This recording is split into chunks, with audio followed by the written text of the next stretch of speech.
Deməli, birinci qrupa hazırlaşan abituriyentlər üçün növbəti bir isbat məsələsi. Bərabər tərəfli üçbucağın sahəsinin h kvadrat köşdə 3 bölü üst üstü ilə hesablandığını isbat edin.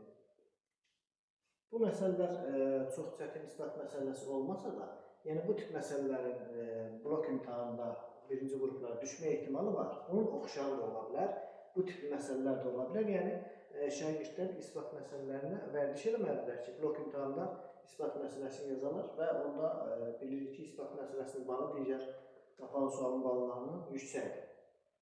Başlayaq məsələdən. Deməli, bərabər tərəfli üçbucaq. Biz birinci bərabər tərəfli üçbucağın xassələrini yada salmalıyıq. Bərabər tərəfli üçbucağın bütün tərəfləri bərabərdir, o məlumdur. Bütün bucaqları 60 dərəcədir, bu bucaqları da yazaq bura. Və bərabər tərəfli üçbucaqda çəkilmiş median həm tən böləndir, həm də hündürlük. O deməkdir ki, bu bucağı 30 dərəcəli iki bucağa böləcəyik. 30 dərəcə, 30 dərəcə. Və bu hündürlüyü h ilə ifadə edək və sahənin h kvadrat köşdə 3 bölü üst üstü ilə hesablandığını isbat edək. 60 dərəcəli bucaq qarşısındakı katet h-dır. Biz 30-60 dərəcəli bucaq xassələrindən bilirik ki, 30 dərəcəli bucaq qarşısındakı katet A olanda, 60 dərəcəli bucaq qarşısındakı katet o birisindən köşdə 3 dəfə böyük olur.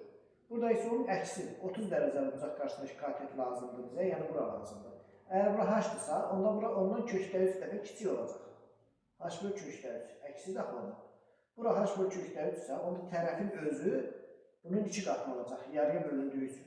Tərəf olacaq, yəni A, üstüdən tərəf olacaq, 2h bölünsün köşdə 3.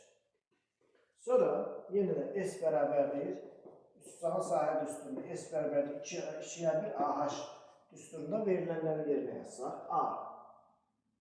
H-lə ifadə elədik, H-ın da öz düsturu buyur.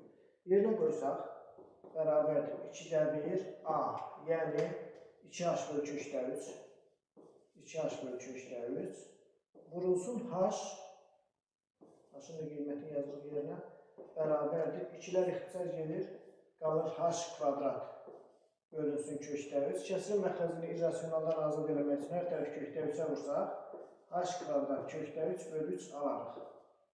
Beləliklə, h kvadrat köşdə 3 bölü 3 bizə də tələb olunan isbat məsələsi bu idi. H kvadrat köşdə 3 bölü 3 bərabərliyi isbat elədik.